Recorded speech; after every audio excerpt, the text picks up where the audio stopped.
This local football fight caught on camera could result in criminal charges. The impeachment probe continues. We have the latest from our nation's capital and a warning about the dangers of vaping from a hospitalized California teen. This is 17 News at noon. Good afternoon. Thanks for joining us. I'm Maddie Jansen. A convicted killer accused in yet another gruesome crime was back in court this morning. Jaime Osuna was in court in Hanford. He's accused of killing his cellmate, Luis Romero, at Corcoran State Prison in March. At the time of the murder, Osuna was already serving a life sentence for the murder of Yvette Pena, a local woman. This morning, he faced a judge to decide when that next part of the hearing could begin. Osuna could face the death penalty if found guilty in this case. We will convene a death penalty review panel, and at that panel will be members of our office, investigators, the law enforcement agency from corrections. Some of those officers will be there. And in fact, we even invite Mr. Osuna's attorneys to come in and argue for him and make a statement on his behalf. Today's hearing was postponed until December 12th. And a reminder, 17 News has released its first true crime podcast. It's called The Man with 1,000 Faces. The podcast does not just focus on the crimes, but looks at the long-term effects of abuse and trauma. To download the podcast, you can go to 1000facespodcast.com. Criminal charges could be coming in the case of the Delano High football brawl. The Delano Police Department said this morning on Facebook it would be filing the case with the Kern County District Attorney's Office for review and requesting formal charges on players from both teams. The Tigers will also be on probation for the next football season and will receive a one-year playoff ban. This video obtained by 17 News shows the heated brawl between players from Delano and Mission Oaks High School. You can see a group of Delano players fight a Mission Oaks player. It's unclear what prompted the fight, but Delano was forced to forfeit the game, ending their 2019 season. In a letter addressed to parents, staff, and the community, the superintendent of Delano Joint Union High School District announced the decision to put the team on probation for the 2020 to 2021 season. Mission Oaks says they're aware of the investigation. We've also reached out to Delano for comment. All right, let's check out that forecast on this finally Friday. Nice out there. Looking a little hazy still, though. Yeah, still a little bit of a haze as the air quality is not in our favor again. But looking at another warm day above normal. In fact, yesterday, our high was also a little warm and in the 80s, 81 degrees above the normal of 69. And right now we sit at 74 degrees in Bakersfield with no winds. As we take a look at the temperatures throughout the afternoon, upper 70s, some lower 80s out there, slipping back into the 50s right around midnight. For Tehachapi, 73 degrees right now. You have a breeze out of the southeast at 16, and you can see that on our wind map here, showing the light breeze from Tehachapi through the Grapevine. Here's a look at the temperatures throughout the afternoon. We'll be in the lower 70s, but then slipping back into those chilly 40s as we go throughout tonight. We're going to be looking at a great weekend, but there is a little change in our forecast for next week. We'll talk more about that in just a few minutes. All right, thanks, Kevin.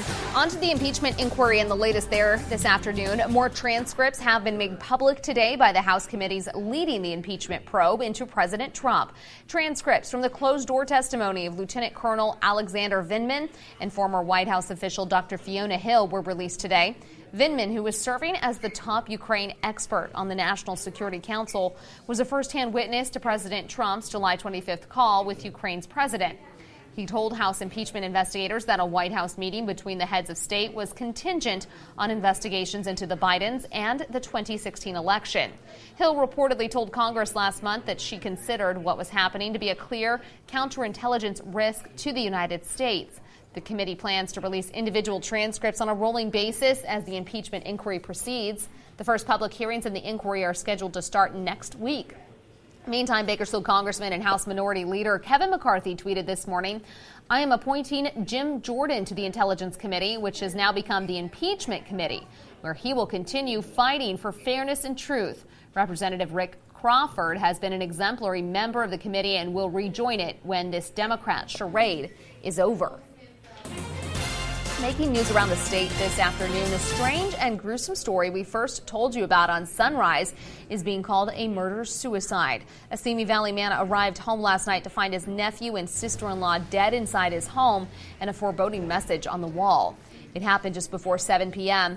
The man called 911 and firefighters responded and found the victims, a mother and son. Police believe the son, who was living in the home, killed his mother when she came over to visit, then turned the gun on himself. A message on the wall indicated there was a bomb in the residence. Police evacuated neighbors, but no explosive device was found.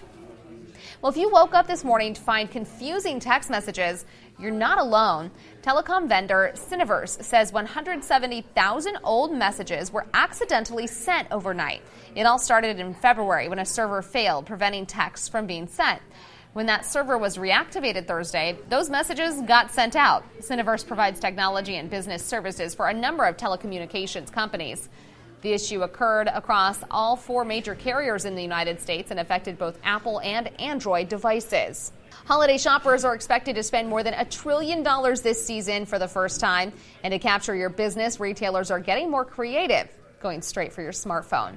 NBC's Jolene Kent reports. It's the most wonderful time of the year. And for deal hunters, all new tech tools are helping shoppers save money and time.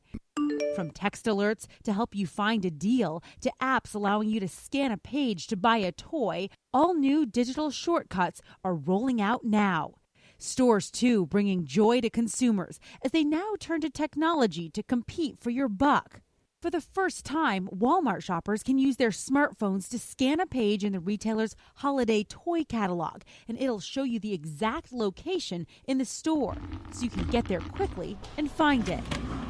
More stores like Walmart want to make it easier for you to buy something in the store so you can skip the long checkout line. So here you can just meet with an employee. Hey, Julie. Hey. And this is $10.93. Looking to keep some extra jingle in your pocket this holiday season when buying electronics? Well, Best Buy shoppers can sign up for text alerts for upcoming sales, like the 20 Days of Doorbusters.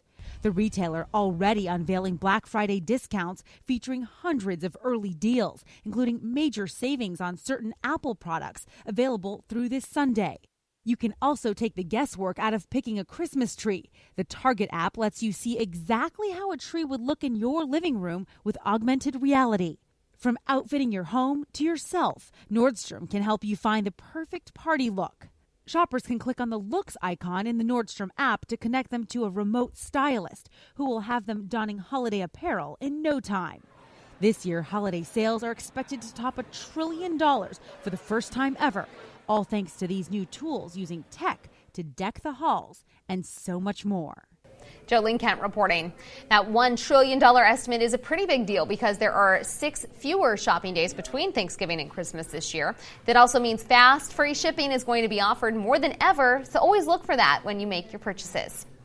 Still ahead here on 17 News at noon. If you haven't had lunch yet, we have a healthy option for you. We'll take a look inside a local cafe, urging customers to make their food their medicine. Plus, researchers may have a clue in their quest to find out what's behind those mysterious vaping illnesses across the country. Your 17 Health Watch is after the break. Welcome back in your 17 Health Watch. Federal health officials may have discovered what is causing vaping-related lung injuries. CDC officials tested lung fluid samples from 29 E-Valley patients. That's the lung illness linked to vaping. And vitamin E acetate was detected in all of them. While this is the first time the agency has detected a toxin of concern, officials stress more research is needed. That includes a comparison of the fluids from E-Valley patients with those of patients from other lung illnesses that have nothing to do with vaping. While vitamin E acetate is found in foods, supplements, and skin cream, officials say it does not cause harm when swallowed or applied topically to the skin. This morning, the CDC also updated the number of cases of lung illnesses related to vaping to 2,051.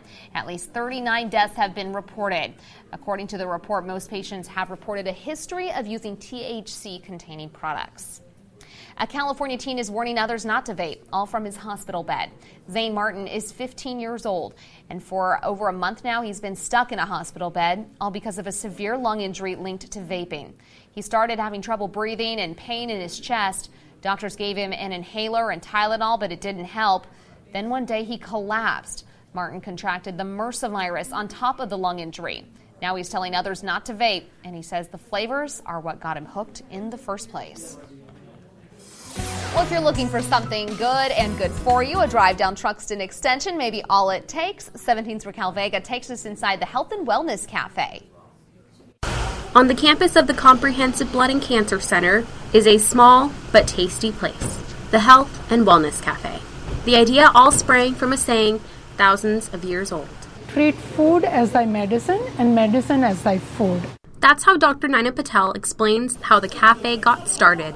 With over 50% of chronic diseases caused by food choices, Dr. Patel knew she wanted to make a change. Kern Public Health reports nearly 3 of 4 adults in Kern County are either overweight or obese. Dr. Patel had a mission. She wanted to make a difference despite not having any restaurant experience. Our intentions were that we need to treat people with good, affordable food and educate them on how to eat properly. And in the process, people will have less suffering because we will prevent a lot of diseases and also reduce healthcare costs. A plan was put into action. The Naina and Ravi Patel Foundation carefully crafted the Healthy Cafe menu. We use all organic, we use fresh foods, we use fats that are anti-inflammatory like olive oil, grapeseed oil, avocado oil, things like that, because inflammation is the root cause of diseases. When customers walk into the cafe for breakfast or lunch, they find delicious, healthy items designed to fuel the mind and the body. Tofu, which is made out of soybeans, minimally processed, and it is a very good source of protein. Turmeric is a very ancient spice, and it is shown to be anti-inflammatory, and it's the most researched spice. Customers with both an appetite and an open mind will find more than just food on their plates. They can actually see what healthy food looks like and tastes like. Dr. Patel also offered this food for thought. If you want to have a healthy and energetic, disease-free life, I think you need to see what you are putting in your, because you are what you eat. Your body is what you eat, your mind is what you eat, and people don't realize, but even what you eat affects your mind. And the Health and Wellness Cafe is open for breakfast and lunch Monday through Friday. They also have cooking classes, a 10-day detox program for people who may not know where to start and want to make a change, and more. Well, speaking of food, we have a pair of local fundraisers slated for next week where once again you can help your fellow community members in need. First up, the Cap K Holiday Food Drive benefiting the Cap K Food Bank. Every year, KGET teams up with the Community Action Partnership of Kern, which distributes more than 12 million pounds of food through 113 partner sites locally to hungry individuals, families, and nonprofits. This is the biggest drive of the year for the food bank, and they rely on your donations to help stock the shelves ahead of Thanksgiving and Christmas. The holiday food drive is next Wednesday from 5 a.m. to 7 p.m. Outside of our studios at 22nd and M Streets, we'll be collecting everything you might need to cook up a holiday feast. There will be a refrigerator truck on site, and of course, monetary donations are always welcome. And then next Friday, get ready because we're going to do a barbecue fundraiser for the Make-A-Wish Foundation. Looking forward to that. That's going to be a deep pit sandwich for $10. Always delicious. Delicious, and it all kicks off next Wednesday with the food drive, so busy week next week. Take a look at the almanac. Overnight, we are 47, right where we should be this time of year. Our normal high, though, is 69. We've been above that, and we're going to continue to be of that. 89 is the record set back in 1941. 455 will be your sunset for tonight. 76 and sunny out in Arvin, a little bit of a haze there. And then Wasco looking good at 72, and Golden Hills, a clear sky, and the mid-60s. Here's a look at other temperatures, and lower 70s for most of the valley. Taft here at 75, and then 60s and 70s into the mountains. Frazier Park checking in with 66, 73 for Tehachapi, and Lake Isabel at 74. Skies remain clear. We did see a little bit of morning fog along the coastal areas. That's starting to clear on out. We also saw some fog out of San Francisco. High pressure in control, but it is going to weaken and move a little to the east as we head into next week, and we'll watch an incoming trough affect our weather. Not so much in rain, but we will see some clouds, which you'll see on the extended forecast, and it picks it up here in our models as well as we head into late Tuesday, right about there, and then through Wednesday and into Thursday, we'll see those clouds, and there you go. Mostly cloudy skies, not only for us, but also areas to the north. This model going through noon on Thursday, and I think those clouds will probably hang around through Friday Here's a look at the overall headlines. Sunny skies the next 5 days. No rain, just calm weather. We talked about the temperatures are still going to be above normal. Our target temperature right now is 69, and then we'll look for some clouds next Tuesday night. Now, air quality, if you're going to be out and about today, unhealthy for sensitive groups, AQI at 108, and no burning unless you're registered. More information on that can be found at valleyair.org. Here's a look at our numbers for today. 81 in Bakersfield, 80 in Delano, 79 out in Maricopa. A light wind today out of the northwest at 5, and then for the mountains, sunny skies. Winds gusting right near 15, 72 in Frazier Park along with Tehachapi. Lower 80s for Lake Isabella and Kernville tonight. Another chilly one with those 40s and 50s. And then for the desert, sunny skies. Look for a north wind 5 to 10, 78 in Mojave, 81 in Ridgecrest. Here's your extended forecast going into the weekend. 79 tomorrow, 78 on Sunday. Veterans Day on Monday, sunny skies and upper 70s. And remember, we've got the Veterans Day Parade on Monday morning right here downtown, right out front of the KGET studios. If you are going to be coming out, grab a jacket. The afternoon will be nice and warm. And then clouds Wednesday, Thursday. For the mountains, looking good. Lower 70s throughout the weekend. Some clouds by next Wednesday and Thursday. And the Kern River Valley forecast, a little cooler next week by midweek with some clouds, but in the short term here, right near 80. All right, looking pretty nice for the weekend ahead. Very nice weekend. Thanks, Kev. Yep. More and more young women are pursuing jobs in technology. We'll have more on closing the gender gap in Silicon Valley up next in your 17 Business Watch after the break. KGET Business Watch is brought to you by Grapevine MSP Technology Services, the Valley's leading IT service provider. Welcome back in your 17 Business Watch. Silicon Valley has traditionally been known as a boys' club, but a new study shows that more women are pursuing tech careers. Liz McLaughlin has the latest on closing the gender gap. More female graduates are hunting for jobs in technology. We had over a 200% increase in women applying for data engineer positions. That's according to a new study from an early career network called Handshake. Out of 100,000 women, more than a third majored in a non-STEM related subject. Technology is literally in every sector, whether it's fashion or education or finance. But more than half had technical skills such as coding. Many spurred by tech education at an early age, pushed by organizations like Girls Who Code. Try that. Hiring and recruitment initiatives could also have an impact. Handshake cited Cisco, Wayfair, and Microsoft among companies attracting the highest percentage of female applicants. We're also seeing employers take more of a vested interest in making sure that they have diversity and gender parity on their teams. According to AnitaB.org, a gender equity nonprofit, women now make up almost 30% of entry-level tech positions. But overall, they're still outpaced by men 3-1. And women face challenges beyond underrepresentation, from sexual harassment to unequal pay. While we've made major progress in more women applying to these jobs and into these sectors, we still have a lot of work to do. To make sure male-dominated industries don't stay that way forever. Liz McLaughlin, NBC News. New York topped the list of cities attracting the most applications from recent women graduates seeking work in the tech industry, followed by San Francisco, LA, Washington, D.C., and Boston. Up next, we'll check out your weekend box office preview with entertainment news. Welcome back. Entertainment news now. The Shining is one of the most iconic horror movies of all time. But the man who wrote the original book, Stephen King, didn't like the adaptation, saying director Stanley Kubrick's version was too cold. 40 years later, there's a sequel to that film that the author says rights some of those old wrongs. Raphael Seth has a look in this weekend's box office preview. Come play with us. Forever and ever. It's all work and no play for Ewan McGregor in Dr. Sleep. He plays the little boy from the original film, all grown up in this next-gen sequel. He's trying to heal from the trauma of his father's killing spree, but when a teenage girl with a psychic gift contacts McGregor, they return to the abandoned hotel where the murders took place. Dr. Sleep is rated R. We need to throw a punch so they know what it feels like to be hit. Team USA delivers a staggering blow in Midway. This historical drama details one of the pivotal battles of World War II. Just months after the attack on Pearl Harbor, Japanese forces planned another operation against the United States, and the brave sailors and Nick Jonas's mustache faced long odds to turn the tide in the Pacific. Midway is rated PG-13. Charlie and I are getting a divorce, Mom. You can't be friends with him anymore. A relationship reaches its endgame in Marriage Story.